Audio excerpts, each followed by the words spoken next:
brought to you by Vega, a product by Sensodyne and Vimal. We are Zabalpur. તો આ સાથે India ગઠબંધન નહીં કરે સરકાર રચવાનો દાવો। જી હા, ખડગેના નિવાસસ્થાને મળેલી ઇન્ડિયા ગઠબંધનની બેઠક પૂર્ણ થઈ છે। ઇન્ડિયા ગઠબંધનની બેઠક બાદ મલ્લિકાર્જુન ખડગેનું નિવેદન સામે આવ્યું છે। અમે યોગ્ય સમયની રાહ જોઈશું તેવું ખડગેએ કહ્યું છે। મોંઘવારી અને સંવિધાન બચાવવાની લડત ચાલુ રહેશે। અમે મોદી સરકાર સામે પૂરી તાકાતથી લડીશું। લોકસભા 2024ની ચૂંટણીનો જનાદેશ મોદી વિરુદ્ધ છે તેવું ખડગેએ કહ્યું છે। તો ઇન્ડિયા ગઠબંધન છે હવે પીએમ પદ માટે દાવેદારી નથી। કેસરિયાથી મન જોગી થયું રે, દિલ ઝૂમે જુઓ મત મસ્ત થયું રે, કેસરિયાથી મન જોગી થયું રે। हर पल मनाओ केसरी त्योहार। विमल, बोलो जुबान केसरी। કરવાનું અને 8 જૂને વડાપ્રધાન નરેન્દ્ર મોદી છે એ વડાપ્રધાન પદના શપથ છે ગ્રહણ કરવાના છે।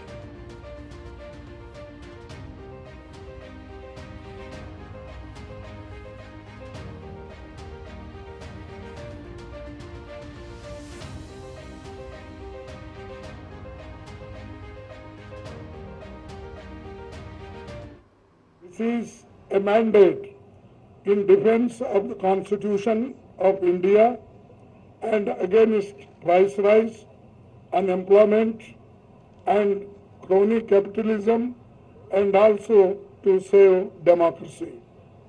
The India bloc will continue to fight against the fascist rule of the BJP led by Modi.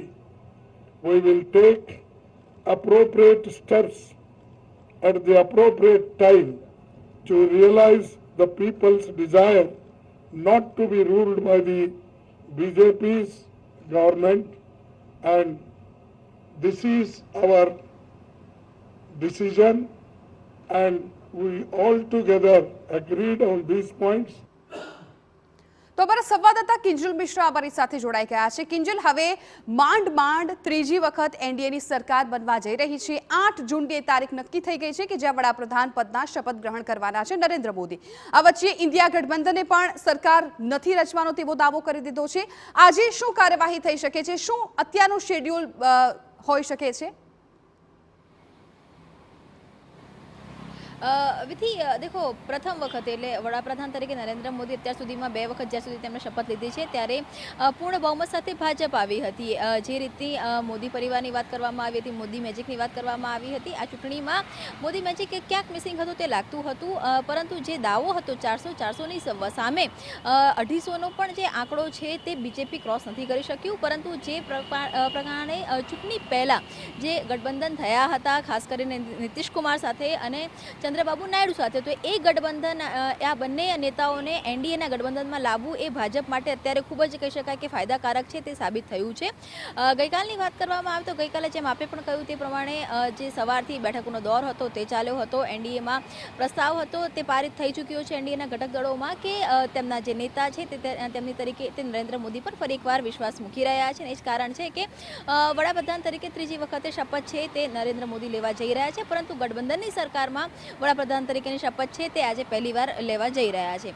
આજના સમગ્ર દિવસની વાત કરવામાં આવે તો ભાજપ દ્વારા એનડીએના તમામ જે સાંસદો છે કે જેમની જીત થઈ છે, કે જે આંકડો 290 પર આવ્યો છે, આ તમામને દિલ્હીનું તેડું આવી ચૂક્યું છે। સાંજ સુધીમાં તમામ સાંસદોને દિલ્હી આવવાનું કહેવામાં આવ્યું છે। એટલે કે 1 on 1 જે બેઠકો છે તે પીએમ નિવાસ સ્થાને પણ થઈ શકે છે। અમિત શાહ પણ સાંસદો સાથે બેઠક કરી શકે છે। આ વખતે મંત્રીમંડળે ખૂબ જ સરપ્રાઇઝ ફેક્ટર રહેશે, એની માટે પણ રહેશે, કેમ કે વિધિ ગઈ ટર્મ સુધીમાં વડાપ્રધાનનો અથવા તો અમિત શાહનો વીટો ચાલતો હતો, કેમ કે ભાજપના જ નેતાઓમાંથી મંત્રીમંડળ ની અંદર સ્થાન હતું તે આપવાનું હતું, તેમાં એનડીએને પણ સ્થાન આપવાનું હતું। પરંતુ એનડીએને સ્થાન આપવું કમ્પલ્સન એટલે ન હતું કેમ કે ટેકો જાહેર કર્યો હતો, તેમના ટેકાથી સરકાર નહોતી બની રહી। આ વખતે એનડીએના ટેકાથી સરકાર બની રહી છે। એટલે સ્વાભાવિક છે કે ચંદ્રબાબુ નાયડુની વાત કરવામાં આવે કે નીતિશ કુમારની વાત કરવામાં આવે કે જે આ બંને નેતાઓ પાસે બહુ મોટી સંખ્યાની અંદર સાંસદો છે કે જો તેમનો ટેકો હટી જાય તો સરકાર નથી બનતી, તો આ બંને નેતાઓનો જે વીટો છે તે મહત્વપૂર્ણ રહેશે. કેટલાક જે મહત્વના ખાતા છે તે આ વખતે એનડીએના નેતાઓને આપવા પડશે અને આ જે મંથન છે તે દિવસ દરમિયાન થવાનું છે. ને જ કારણસર અલગ અલગ જગ્યા પર 1-on-1 બેઠક છે, ક્યાંક પાર્ટી કાર્યાલયમાં, ક્યાંક પીએમ નિવાસસ્થાને, ક્યાંક અમિત શાહ નિવાસસ્થાને 1-on-1 બેઠકોનો દોર છે તે ચાલશે.